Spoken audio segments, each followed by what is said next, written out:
everyone. Greetings, my fellow ninjas. I'm Jonathan Crow, Director of Community at NinjaOne, and I've got with me a full, lovely panel of some of the great folks who are behind the scenes building Ninja with all of your help. And we thought it only appropriate before we let 2024 slip away, which it's quickly doing, that we gather back together and review what all happened this year. There was a lot. We pushed a ton of updates, a ton of new features. We wanted to give you guys a chance to really see, were there any big things that you missed amongst all the different webinars that maybe you were or were not able to attend in your busy day jobs, and also give you a chance to ask questions, dive in, tell us what was something that came out this year that you were excited about. Help share, if there was something that you jumped in on, have really got a lot of value from, let your other fellow ninjas in the chat there know, so everyone's aware of all the things that have come out through Ninja. And then we also are going to give a sneak peek of some of the exciting things coming up in 2025 that in some cases with 7.0, a few of you lucky folks may have access to already. North Americans, we have to be patient until after Santa does all of his deliveries and all that stuff. Santa Ninja, I guess. Okay, but before we do, let me introduce our panel. Thank you guys for taking time out of this busy holiday season to join us. Let's start with Chris Williams is our Senior Product Manager in charge of patching. A lot of folks, Chris from recent streams and webinars. Chris, thanks for joining us. Yeah, happy to be here. And then we have, the man himself, Luke Whitelock, Director of Product Management. Luke is in charge of, let's see here, ticketing, documentation. You've got your hands all over in the API. You also spend time helping out with SIP, the M365 multi-tenant management tool. You blog, you do all sorts of stuff. And somehow you managed to show up here. Thank you, Luke. Thank you. And because we had Luke show up, we had to invite his nemesis, our field CTO, the man who needs no introduction because he is on basically, I think, 99.9% of the webinars that NinjaOne does through the partner office hours, all the webinars we do with big major product releases. The man himself, Jeff Hunter. It's a pleasure to be here. I heard Luke might have a good time, and I just had to show up and spoil it. If anybody's wondering, we've had Jeff and Luke basically have showdowns, like a couple of times maybe, with our May the 4th event and one of the Halloween ones, I believe. I can't remember exactly, but we had them actually face off in some NinjaOne challenges, and Luke is certain that those challenges were rigged. I think we're tied right now, actually. So technically we're even. More Star Wars trivia. There you go. And last but not least, Mark Giordano. He is technical product manager here at NinjaOne. And for anyone who's been following along on the PowerShell advent calendar that we have up, I'll drop a link for that here in a second. Mark's team is really they're the ones to thank for all the scripts that are showing up in the automation library. Those things are, every time I look, there's more and more. So Mark, thank you for joining. Thank you for all that work. Absolutely. Happy to be here and excited to just give Chris, Luke, and Jeff a hard time while we do this. Join the club. Get in line. And thank you everybody in the chat for joining in. Let us know as we go through some of these highlights. Again, don't be shy. Ask questions. Share your experiences with some of these new features and everything. And with that, let's get into it. So first, I wanted to share just overview, and this is super duper high level. As we mentioned there. Oh, hold on. My bad. This time it's not me, I promise. We don't know that. We don't know that. That's true. Well, I wanted to share. Okay, let's see. I'll stop this one. I'll share it again. We wanted to share basically the at a high level 2024 at a glance. Here we go. Some of the things that came out there, right? And let's make this even bigger. so people with eyesight like mine can see. The way that we've released things, so we've had 4 big releases, and this is really just scratching the surface at the new enhancements that came along. I'll drop links to all of the release notes, and so you guys can, if you, as you have time, go back and look. What are the things that maybe you want to share with your team? Make sure that everyone's aware of everything that came out there, all the new capabilities. If you're a member of the Discord, then you see folks sharing their thoughts and impressions and successes with all these things all the time. So you're probably more familiar with these than others. But just at a super high level, back in February, there was 5.7. Chris, I know there was some big patching improvements there. We had expanded device search, multiple user roles, assignment, ton of stuff in ticketing and documentation. 5.8.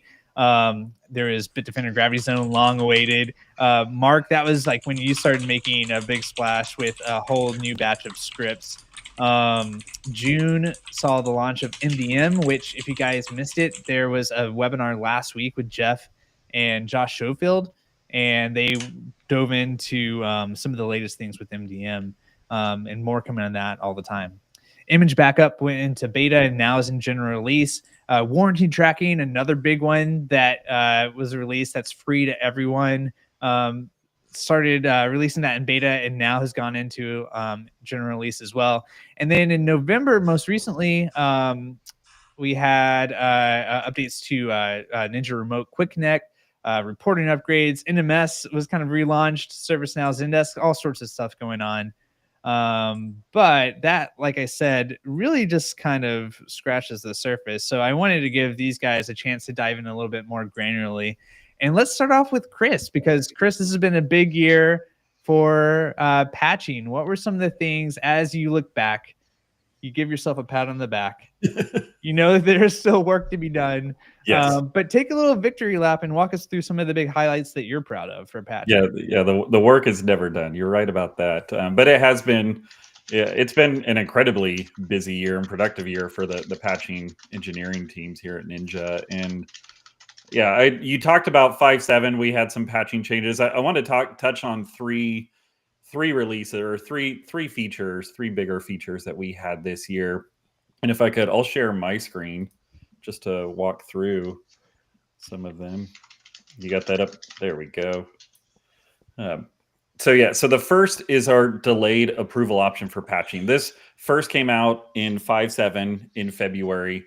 And so that, I'll back up. Anyone that's been managing patching for more than a year will likely tell you horror stories about a patch that caused unexpected issues, headaches, widespread panic, and destruction. I experienced it myself when I was managing 20,000 servers for patching. I once rolled out a monthly Microsoft update that disabled all our printers. And I didn't realize how much people still use or still print like hundreds of pages on a daily basis until that day. I think I heard from every single one of them. So this was a big feature for us to kick off the year in February. So you can, we already have it set up here, but if I wanted to, for critical updates, if I wanted to say I want to approve them, but I want to hold off on approving them automatically, wait 1 or 2 days for critical updates. I'll say 2 days for those. Feature updates, those come out once a year now with Microsoft. I want to approve those. Maybe I wanted to do 180 days. Let's see if that'll save with that. Yep. So I can automatically approve feature updates after 180 days. So that this gives you a little bit more peace of mind that if Microsoft pushes out an update that maybe cause unexpected issues for their users, you don't have to take it right away. You can automate that approval after a little bit of a delay. So that was one. That's how we kicked off the year. That was one of our bigger features to kick off the year. Around mid-year is when we added a massive new feature in WinGet integration. This is something that we added natively in Ninja. Right now, if I go to my software patching tab, you can see I don't have any software added, but WinGet added support for over 6,000 applications directly within the Ninja platform, in addition to all of the Ninja supported applications that we already have. So I can come in here and I can choose the Ninja versions. If I wanted, I'll pull up Chrome as an example, because we have the Ninja version of Chrome, the Ninja supported version. We also have Chrome Beta, Chrome Dev. If you would prefer to use the WinGet version of Chrome over the Ninja supported version, that's an option too. So this feature, I'll go ahead and add these. It is still in early access preview, but this is something that we plan to move to general availability for all users in the first half of next year. This is something that our engineering teams, we added this, but we're not sitting idle. We continue to make improvements here. We have a number of features planned around WinGet, and I'll probably hint to some of those later. Or actually, I'll just talk about it now. we do have plans to add support for user scoped applications right now. Our agent runs as system, and WinGet, when you run as system, it has a harder time with user scoped applications. We plan to add support for those next year. We're also going to add support for a patch all or patch everything option, so that you don't have to come in here and select all 6,000 applications. In fact, I would actually discourage you from doing all 6,000 right away. It will take longer to run a scan. So maybe wait for that patch all feature. But that is something that we're working on. We're not resting on our laurels there. And then finally, the last big feature that I want to highlight for this year is our patch intelligence AI. I mentioned before that we've all experienced the pain of a patch gone wrong, and we want to help you avoid that and save time with our new patch intelligence AI feature. This is something, I'm going to discard my changes here. If you haven't already enabled this in your environments, I would encourage you to do so. It should be available to everyone to self-enable. If you go to NinjaOne AI, you can come in here and enable it. This is a feature that's also in early access preview right now, but we plan to move it out of preview next year as well. But just to highlight the benefit of that, I mentioned that we've all had issues with patches that maybe don't do what we thought they did or cause unexpected issues. Once enabled, if I go to my patching views, I can see here this new KB analysis column. And if you don't see this column, you might need to go to your settings and make sure that you add it back in. But we have three options here. We have appear stable, and every update that's come out recently appears stable. We also have known issues and caution. I actually don't know if I have any known issues or caution ones right now. Oops, Give it time. Yeah, give it time. Doesn't take long. Yeah, I don't think I have any that have issues right now. See if I can find some. Well, it's But, cool. yeah, here we go. Known issues. Perfect. So yeah, this is one from August. We list out the known issues if Microsoft themselves say that there are known issues with an update that they're aware of. We list them out here and we flag it so you can see, yes, this patch has known issues. Make sure you read this section, and we list out what those known issues are directly here. We also will cite our sources, so you know that if we flag a patch as known issues or we flag it with a caution, we will list out where we got that information from. So that is, it's a way for us to provide transparency to you so that you know that this data can be trusted. It's not just AI going off the rails and making up stuff. Like we don't do that. This is something that we've already heard feedback from our users that this has helped. This helped prevent somebody from installing a patch that was about to cause a major issue in their environment. This also helped one of our users. They had been troubleshooting an issue, a longstanding issue in their environment, and couldn't figure out the cause until they went and read the known issues on an older patch that they had applied and found that was the cause, and that they were able to identify the issue and work around it from there. So that, again, this is something we're trying to provide a lot more information and transparency to give you the tools to make the decisions. Should I apply this? Should I not? Should I hold off for a little bit? So you kind of see that in some of the features that we've come out with so far this year. And I know I'm probably running out of time, so I want to highlight just 2 or 3 features that we have coming up for early next year. One of them is actually rolling out now with the 7.0 release for those of you lucky users that are on the 7.0 release already. We do have, I'm going to go into just one of our test environments here. We are adding a new patch schedule option for patch on system startup. This option is coming with the 7.0 release. This schedule option allows you to run patch or apply schedules. It works for OS, for third-party patching. It works for Windows, Mac, Linux. You can schedule one of your scan or apply jobs to run when the machine starts up. This is incredibly useful for patch apply. If I go to my update schedule for software patching, I can say I want it to run at system startup, because what that does is you're running the job when the machine first comes up and users likely haven't logged into or opened as many applications.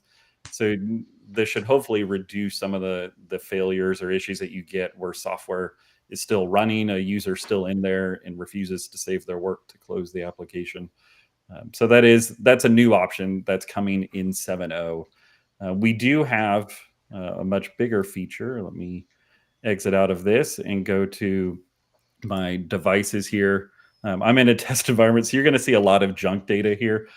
But I wanted to show this off. We are adding a new cache feature for patching early next year. We have many users that manage sites with slow or unreliable internet connections, and soon you'll be able to designate one or more cache servers across your entire environment, or at the organization level for each of your orgs, or even at the location level for each of your locations. So that OS and software updates, starting with Windows, it's Windows first on this to begin with, they'll be downloaded to your cache server first and then distributed to the different endpoints at that location or at that org. They'll be distributed across the LAN, saving you both time and bandwidth on there. So that's, you can see, we're putting it through its paces right now. This is in testing. That's why I'm in this test environment. You can see we're setting different settings on here, but there are different options for cache age, for bandwidth usage. We're going to provide you the tools to manage those sites that maybe have low or unreliable bandwidth. And then one last thing before I end is that I wanted to highlight, this is coming in the first half of this year. We are finally going to be updating the look and feel of the reboot prompt. This is a screenshot that I took from our developers. It's in testing right now. We've already finished development on this. We are testing it out. But this will be the new look and feel for the reboot prompt, at least initially. But then, as Jonathan mentioned, like, the work is not done. Like, we're never satisfied here. After the prompt is updated, the basic look and feel, we plan to add even new features to it, such as custom logo branding. That's something that's on the roadmap for next year, or a countdown timer as well to show users what's happening and when on their machines. The cattle prod comes later, right? Yeah, that does come later. That's not coming initially. Initially, we're just looking for feature parity. So it will be like for like in functionality, but with a much more modern look and feel. So yeah, that's a quick look at where we've been with patching, and just a hint of what's coming up. But we have dozens of other new patching features planned for next year. So please keep an eye out for those. Chat with us in Discord. I do see those. I don't get a reply as often as I would like, but I definitely do see those. But as always, like, continue to vote for features on our roadmap. Make sure that you vote or submit new ideas. We do see every single one of those, and it helps us understand what's important to you and why. So with that, thank you. That's it for me. Chris, thanks so much. That's awesome. Well done.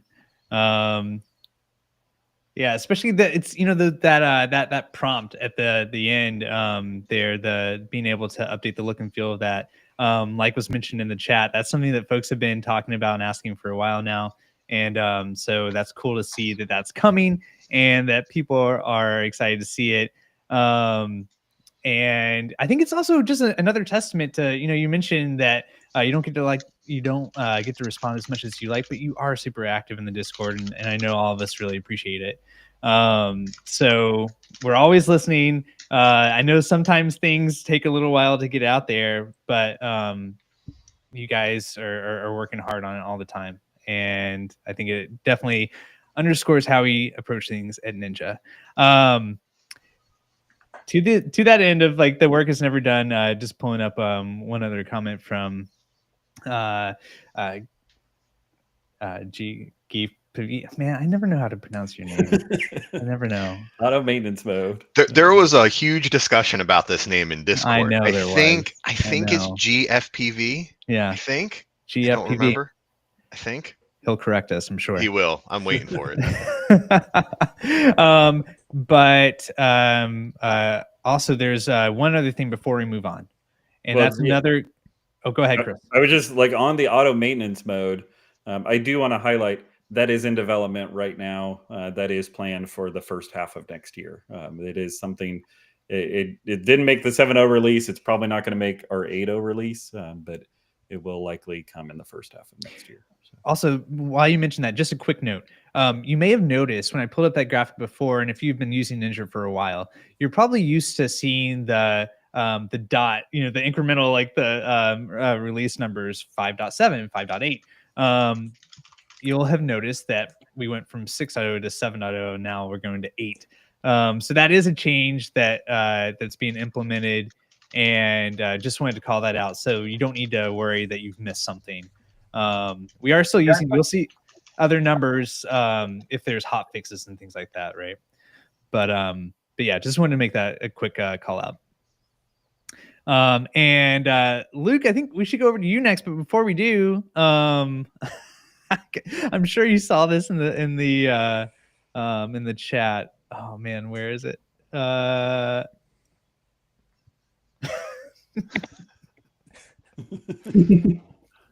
It wouldn't be a stream talking about where Ninja's been and where Ninja's going without the request for dark mode. Any comments from anyone? Coming soon. Soon, yeah. Soon. Radio style. Soon, TM. Soon, TM. I love it. Okay, perfect. So oh yeah, calling it out. I think last time didn't Dan show like the preview? It was just like the yeah, it was like just a tiny little screenshot, like 100 by 100 pixels or something. So just a completely black rectangle. On my development environments, but it looks like they've turned it off this morning, so I can't show anything. Oh, boo. Michael, this comment's awesome. I'm sure that makes everybody here feel good. So thanks, thank you guys. Okay, let's keep it moving. Luke, what would you like to share? Sure. So this year, I run a bunch of tools, but this year the one that's really just grown leap and bounds is our documentation tool. So we kind of started out the year with the tool being quite young. It was pretty good, but it was still missing a load of things. And we're ending the year with it being like a serious competitor in the documentation space. So just want to talk through some of the things we've added this year.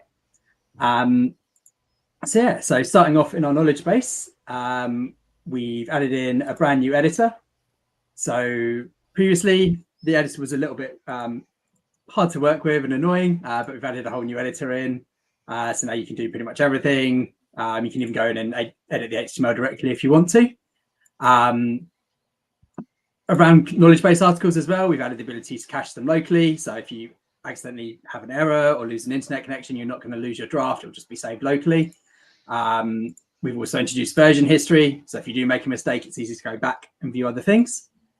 Around this, we've also introduced the ability to share knowledge base articles out into with the end user portal. So you can now come in here, you can choose to say, I want to actually share this with these end user roles, publish them in the end user portal, and then end users can just try and self-service things to make their lives a little bit easier.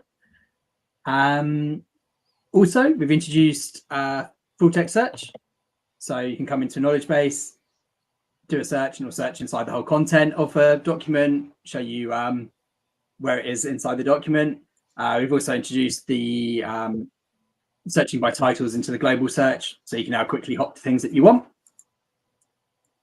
What else have we done in documentation? So then other parts of documentation, we've done a lot of work on checklists to try and make them more mature now. So with our 6.0 release, we introduced the ability to get reminders and notifications when they're assigned. With our 7.0 release, we're introducing some dashboard elements. And then with 8.0, we're doing a whole UI overhaul of them to make them much more interactive and easier to work with. Yeah, so what we've got coming up in 7.0 is, if we come into here, you can see we've got these new, this is the new dashboard. This will be an early access with 7.0. So you can ask your account manager to turn that on for you. But we've got these new widgets where you can come in, view them, see what's incomplete documentation wise, and then see any checklists which are overdue or are marked as required and not yet complete. These are also available on our old dashboard. So even if you aren't in the beta, you'll still get these the new widgets here. We moved the documentation one up from the bottom where it was kind of hidden before, so it's actually usable now. Other thing we've added is in the knowledge base, what you're going to be able to come in here and do now is under the sharing settings, you can actually control technician permissions. So you can start to say, I want to only have certain technicians access this folder, limit it to the technician roles. So you can have, if you've got like more confidential information, you can then start limiting which technicians can see which documents.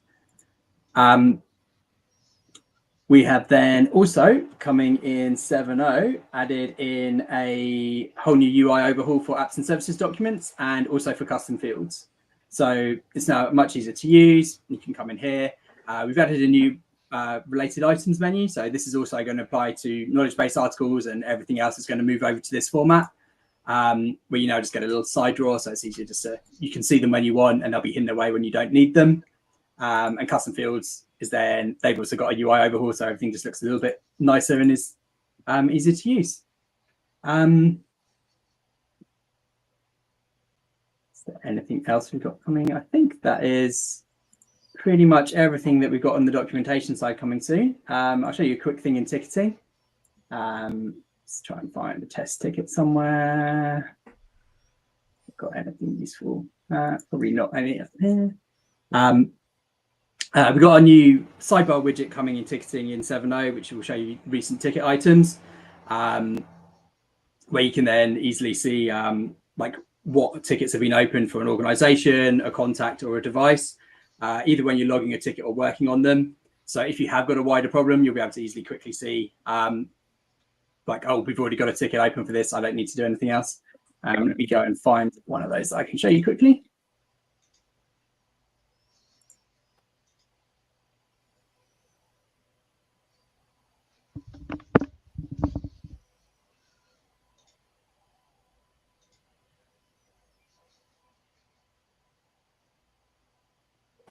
So in here is where you'll be able to see any related tickets and their status, get the details.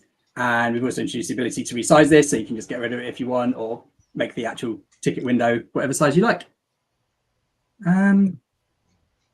Yeah, I think that's a super high level summary of everything. Oh yeah, one last thing. Don't know if I show you this one. I might have just shown you this one a minute ago.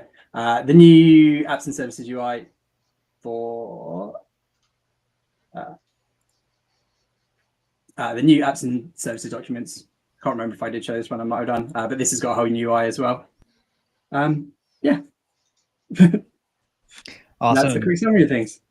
Thank you so much, Luke. Anyone, I'm curious too, anyone in the chat using the ticketing and or documentation, yeah, just experiences and questions or anything, let them rip while we got Luke hostage here. And while you're doing that, let's keep it moving over and on to Mark. You're going to talk a little bit about, oh, wait, hold on.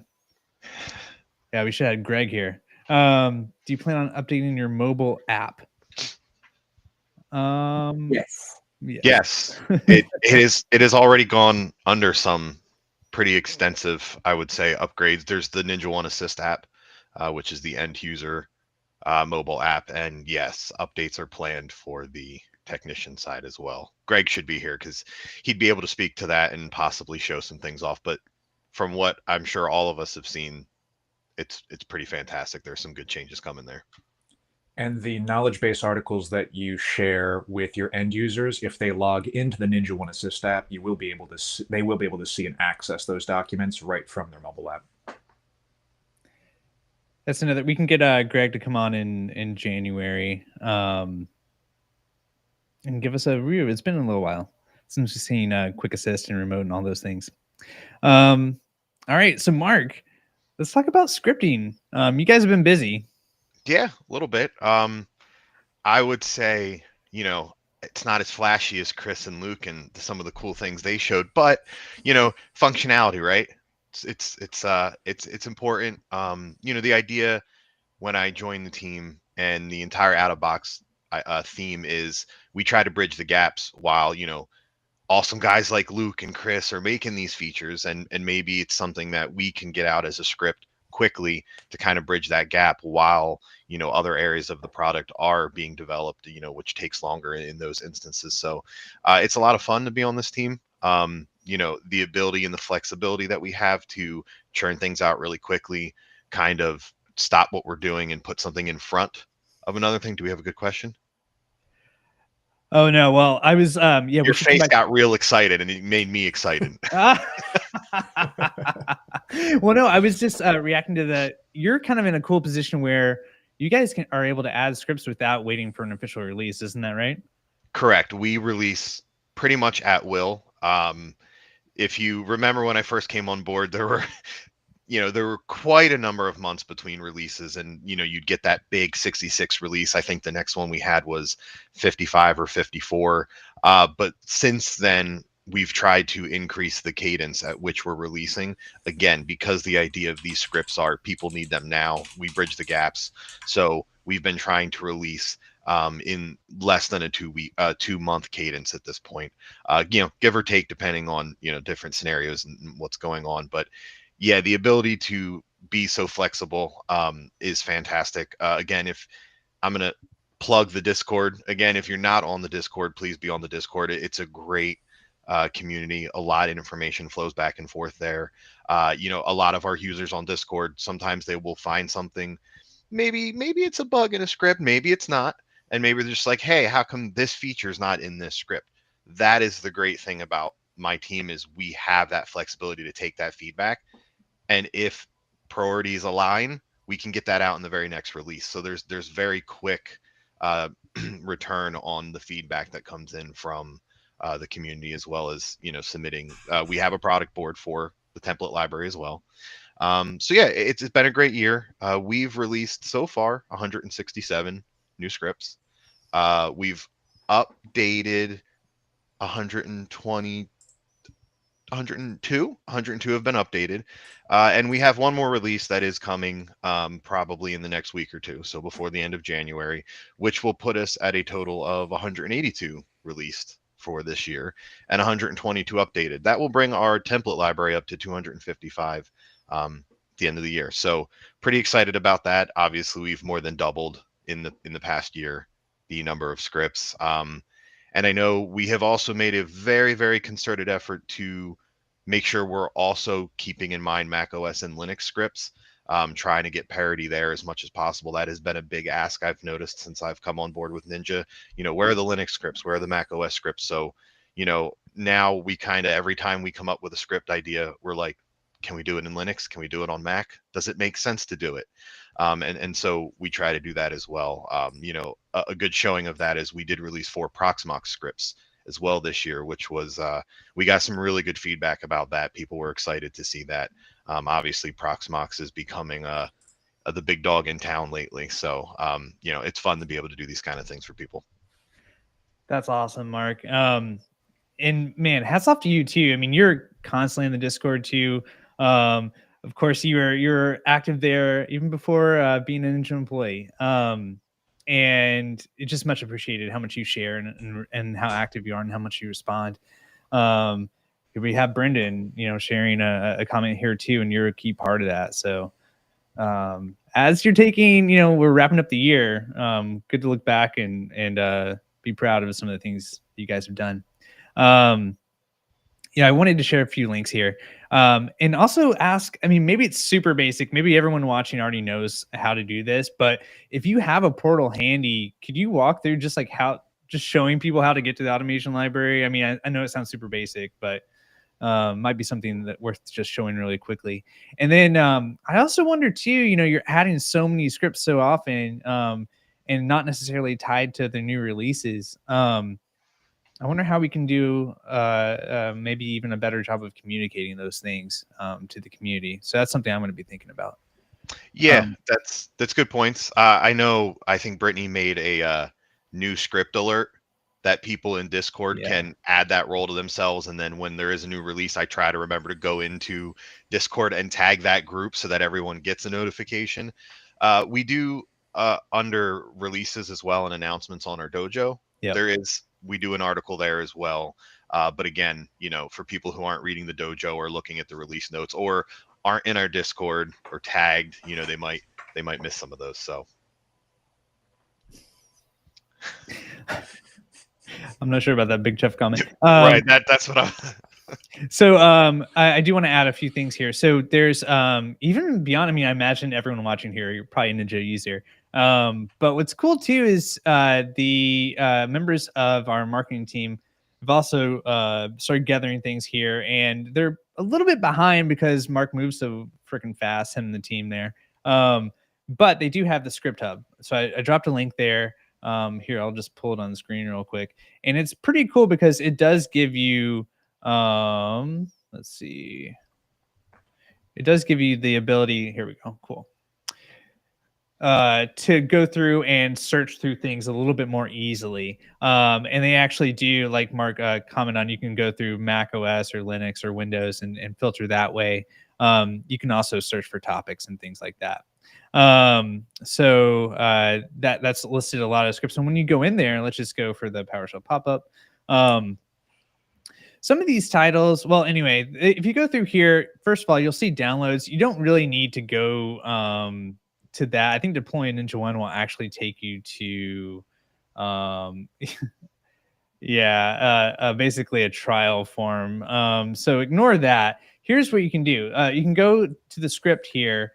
Once you go to actually download it, you do go through like, hey, I realize that there's some risk associated with running anything on a computer.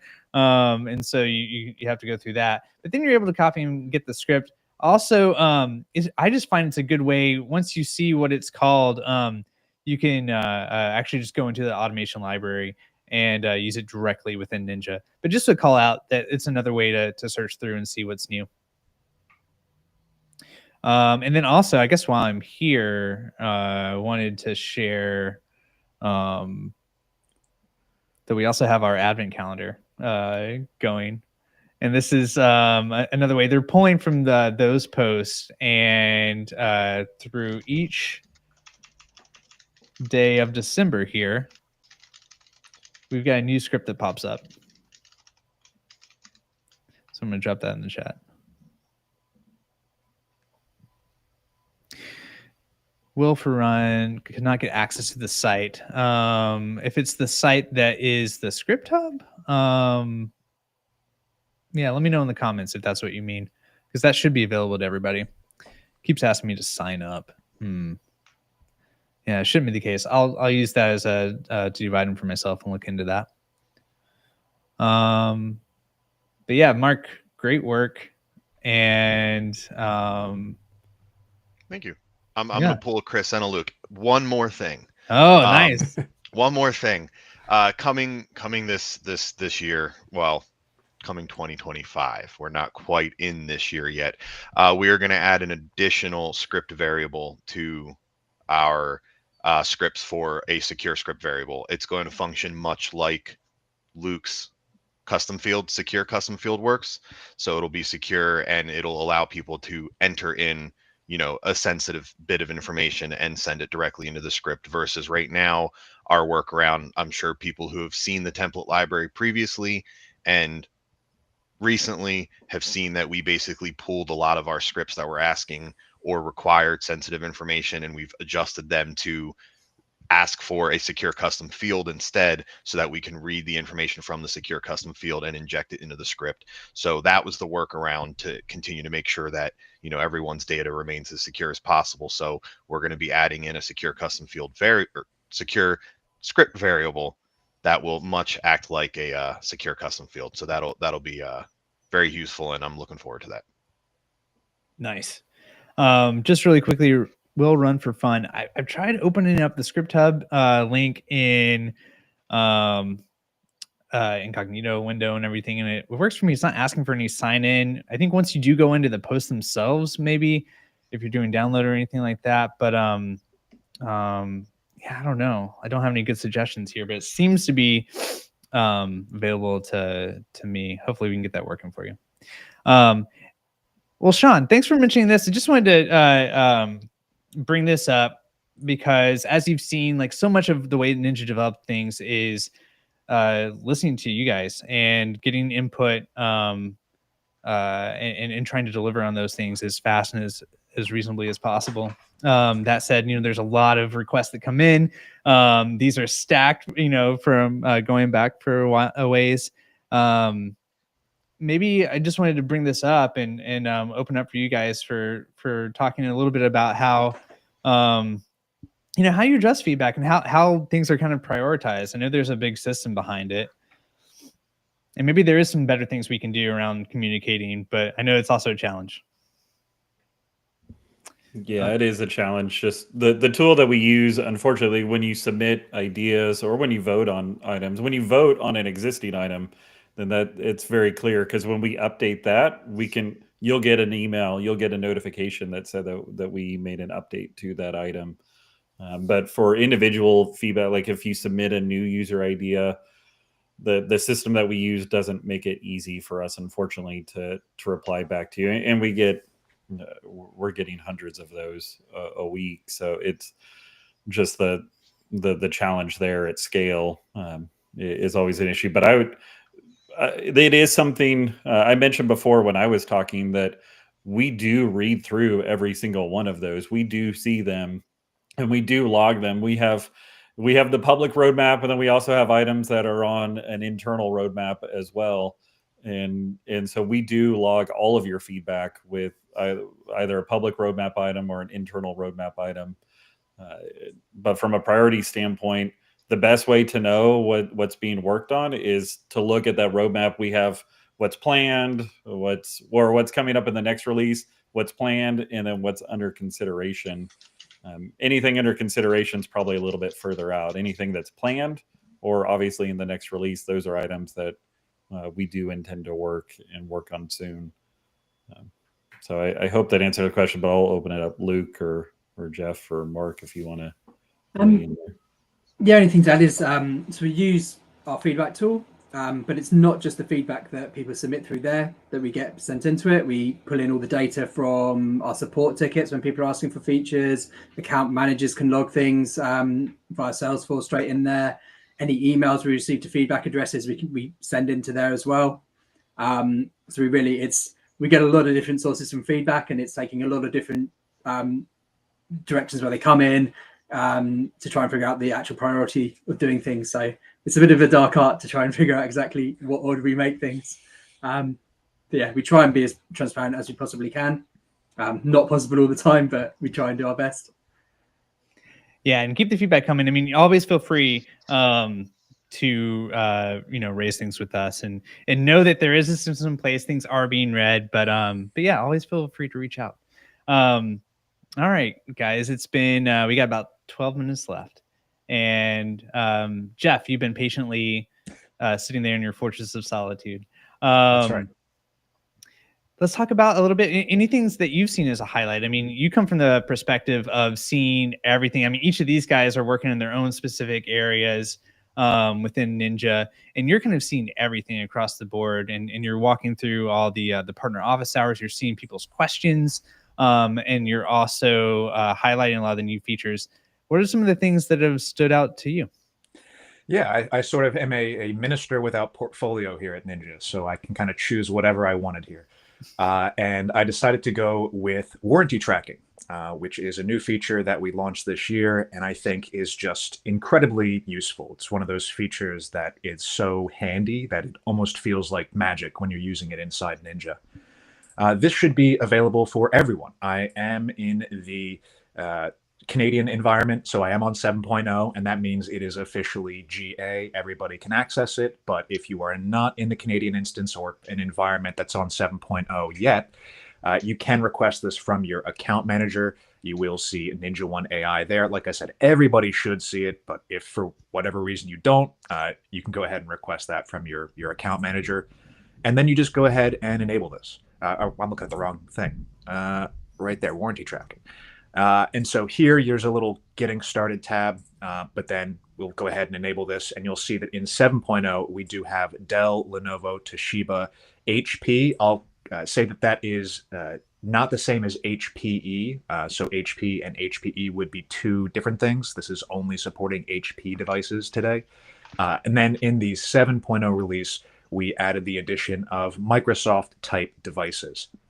And this is just really handy. If I go to a device inside this environment right here, this is an actual physical Dell device, and you'll see that it has the warranty information synced right there. And I wanted to go ahead and actually clear this out and take all the data out of there like that. And so now there's no warranty information at all. But if I just hit sync with manufacturer there, it instantly populates, even though this device clearly has not been online in over 4 months. Now, this will sync automatically every week. It should be Saturday at 1 a.m. UTC.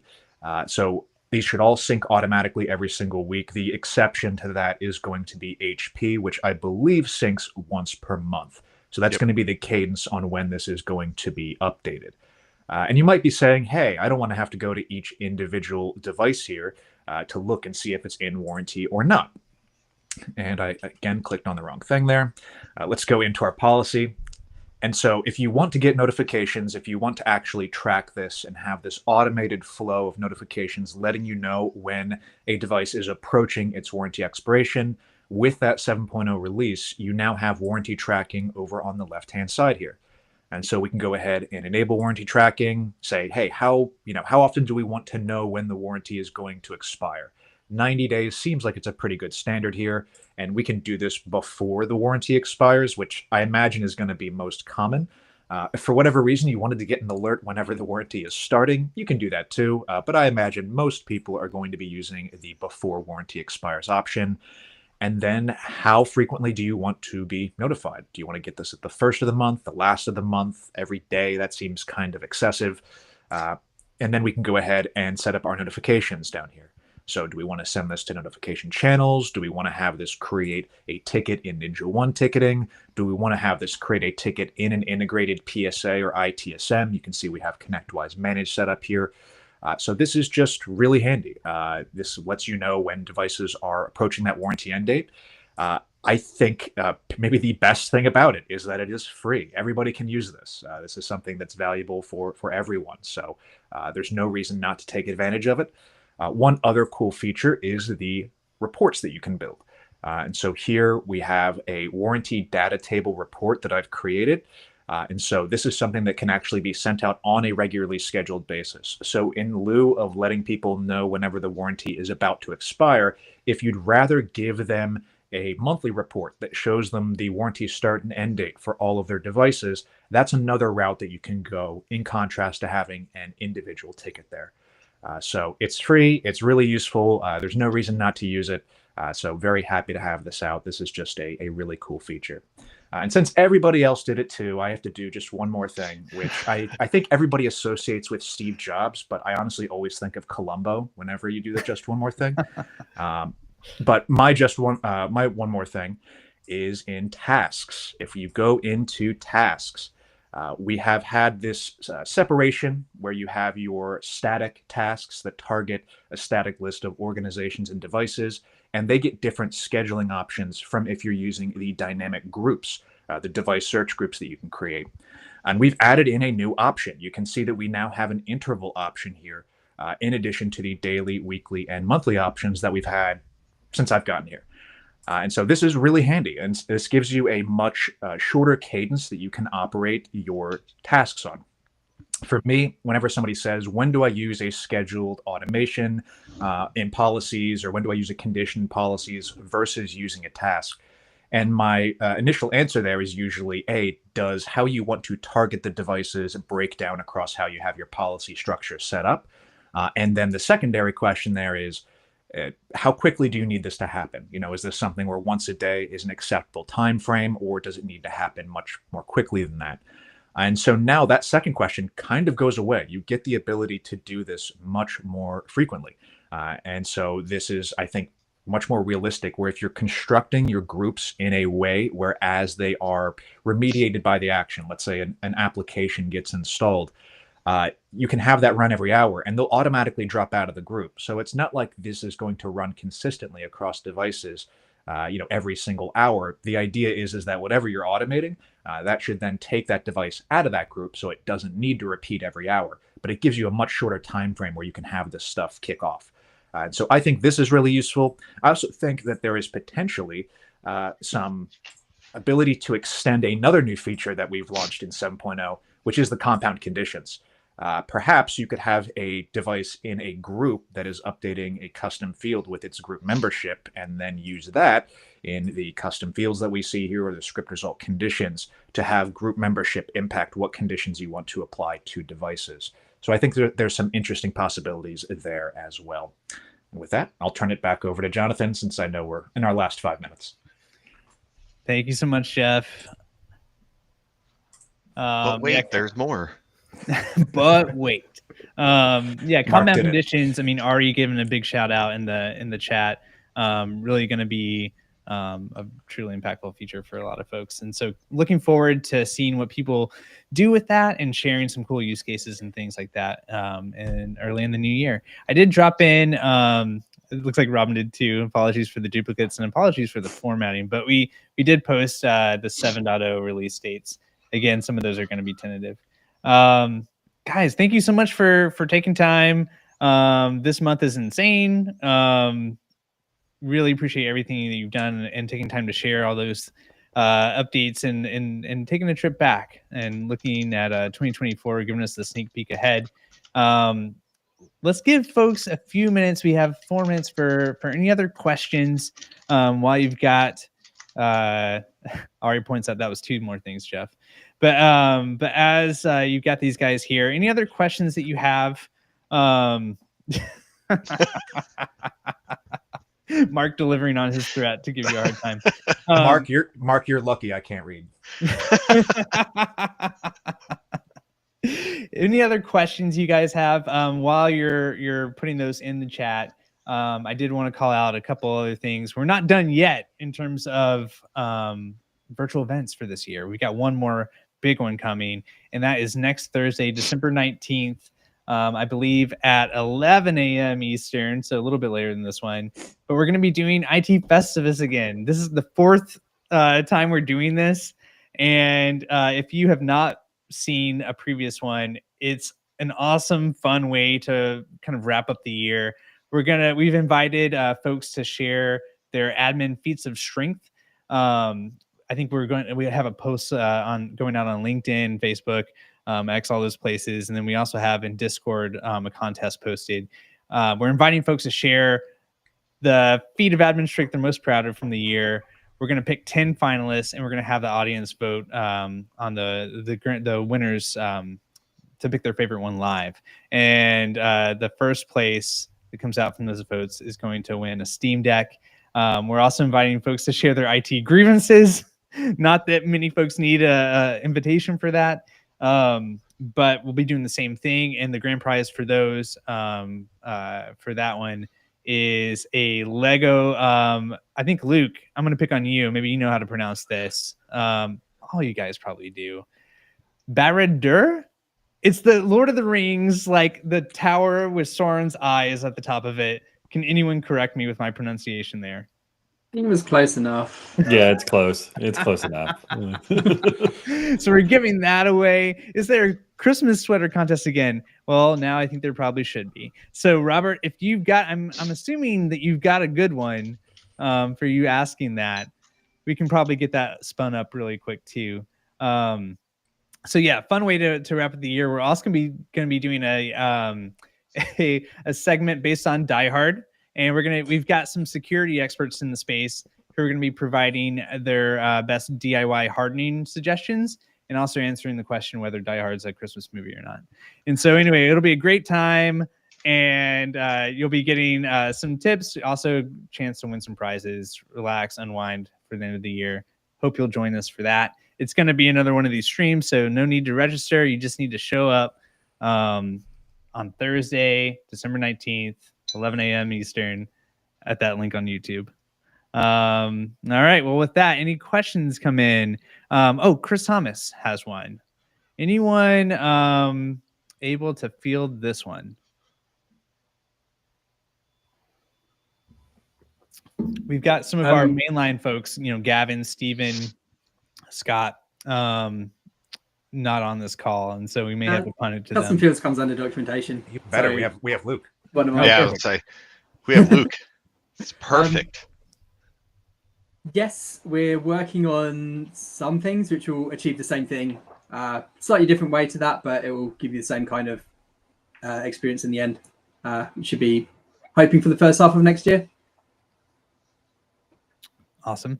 And then sorry, Luke, for not giving you your due shout out there. Ari is asking, would love to hear about any new integrations in the works. And so with 7, if I'm not mistaken, this is when we've got, let's see, ServiceNow and Zendesk officially, I believe. Mm-hmm. So they're GA in 7. Then we're finalizing a beta for Fresh Service, which we're hoping to be out in Q1 next year. And then after that, we're looking to do a Jira Service Management integration. Nice. And here we go from Mike, Mr. Ogle. Yeah, that's a good question. I actually think we discussed that in Discord. We definitely want to make some changes to CLI and add some additional commands and the verbiage around it. So it is a good idea. It's in our list of ideas. I don't have any concrete timelines for the adjustments or the changes. Hashtag soon. Hashtag soon TM. All right. Well, with that, we're at the hour. Thank you, everybody, so much again for joining us. Happy holidays, everybody. And come hang out with us for IT Festivus next week. Come hang out with us with Discord anytime. And thank you all for joining us. Have a great day.